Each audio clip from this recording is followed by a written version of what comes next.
মাননীয় স্পিকার, কিছুক্ষণ আগে আমাদের সর্বশ্রদ্ধেয় মাননীয় সংসদ আন্দালিব রহমান পার্থ যখন বক্তব্য দিচ্ছিলেন, উনি যখন বললেন যে সংবিধান যারা ছুঁড়ে ফেলতে চায় তাদেরকে স্বাধীনতা বিরোধীর সাথে উনি অ্যালাইন করলেন, ট্যাগ করলেন মাননীয় স্পিকার। এবং তখন ট্রেজারি বেঞ্চের সম্মানিত মাননীয় মন্ত্রী যারা ছিলেন তারা সেটাকে টেবিল চাপড়িয়ে সেটাকে সমর্থন দিলেন। মাননীয় স্পিকার, গণতন্ত্রের জন্য যিনি আপোষহীন লড়াই করে গিয়েছেন বেগম জিয়া, উনি বলেছিলেন যেদিন জনতার সরকার প্রতিষ্ঠিত হবে, যেদিন এই পার্লামেন্ট জনতার সরকারের কাছে যাবে, এদিন এই সংবিধানকে ছুঁড়ে ফেলা হবে। ট্রেজারি বেঞ্চের যে মন্ত্রীরা ছিলেন তারা দীর্ঘদিন, তাদের সারা জীবন তারা বেগম জিয়ার সাথে রাজনীতি করেছেন।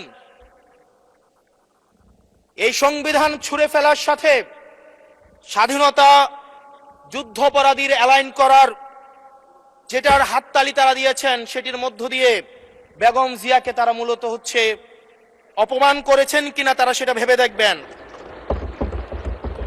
মাননীয় স্পিকার, আমি বক্তব্য দেওয়ার জন্য অনেক কিছু রেডি করে নিয়ে এসেছিলাম।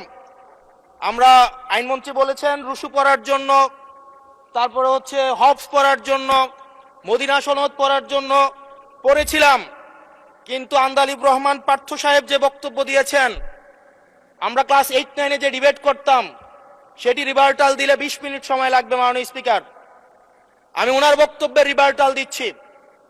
উনি বলেছেন যে আমি কোট করছি, উনি বলেছেন ৭২-এর সংবিধানের কিছু কিছু বিষয়কে ওনারা সম্মান দিয়েছেন। তার মানে কিছু কিছু বিষয়কে ওনারা সম্মান দেয় নাই। তার মানে এই অভ্যুত্থানের পরে এই সংবিধানের কিছু অংশ ওনারা মেনেছেন, কিছু অংশ ওনারা মানেন নাই। ওনারা কেবল ওই অংশটাই মেনেছেন যে অংশটা ওনাদের পক্ষে গিয়েছে, যে অংশটা ওনাদের বিপক্ষে গিয়েছে এই অংশটা ওনারা মানেন নাই। মাননীয় স্পিকার, এই ধরনের প্রকৃতি সম্পন্ন যারা আছে বাংলাদেশের পার্লামেন্ট, যারা দেখছেন তারা সিদ্ধান্ত নেবেন, যারা কখনো কখনো কনফরমিস্ট, যারা কখনো কখনো রিফর্মিস্ট, তারা মূলত অপরচুনিস্ট। এখন আমি সংবিধানের কিছু কিছু ধারা মানব, কিছু কিছু ধারা মানব না। আমি কখনো কখনো সাংবিধানিক, কখনো কখনো আমি অসাংবিধানিক।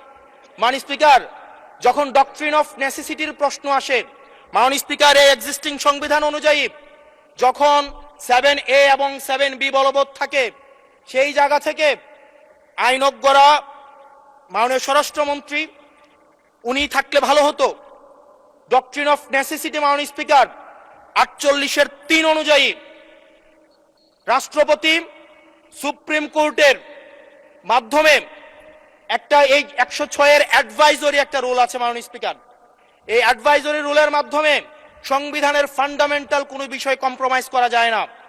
মাননীয় স্পিকার, যদি আমি এই সংবিধান মানি তাহলে এই অন্তর্বর্তীকালীন সরকারের বৈধতা প্রশ্নবিদ্ধ হয়। মাননীয় স্পিকার, যদি এই সংবিধানকে আমি ধারণ করতে চাই, মেনে চলতে চাই, সেদিন 64 বিধি অনুযায়ী অ্যাটর্নি জেনারেল নিয়োগ দেওয়া হয়েছিল 6 আগস্ট।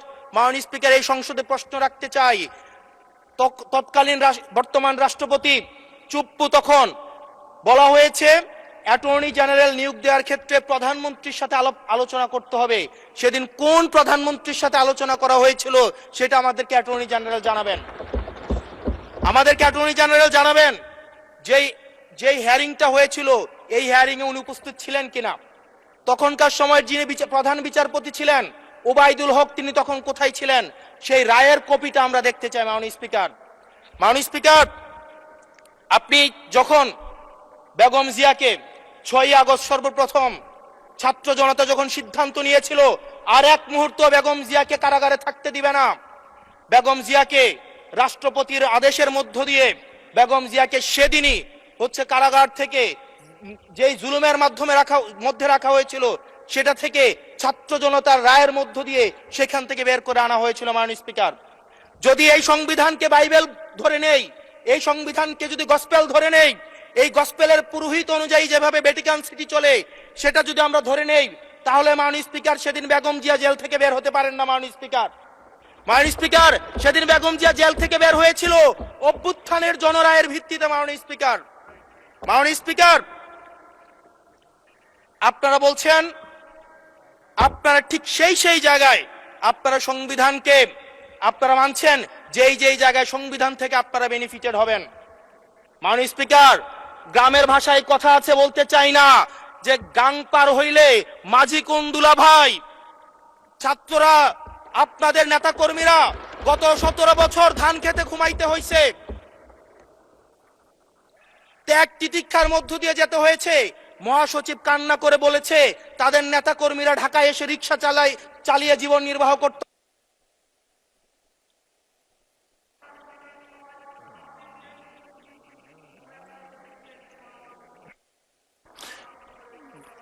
এক মিনিট বলেন। মাননীয় স্পিকার আজকে দেখেন, আজকে লক্ষ লক্ষ নেতা কর্মী তাদের রক্ত দিয়েছে। ফ্যাসিবাদ বিরোধী প্রত্যেকটি রাজনৈতিক দল, কোন রাজনৈতিক দলকে বিশেষভাবে আমি আলাদা করতে চাই না, ফ্যাসিবাদ বিরোধী প্রত্যেকটি রাজনৈতিক দলের রক্ত শ্রম ঘামের মধ্য দিয়ে এই হাসিনার পতন হয়েছে। এই হাসিনার পতনের পরে যখন জনরায়, মাননীয় স্পিকার, যখন জনরায় কখনো কেতাবের কাছে মাথা নত করে না। এটা ভ্যাটিকান সিটি নয় যে গসপেল অনুযায়ী হচ্ছে দেশ পরিচালিত হবে।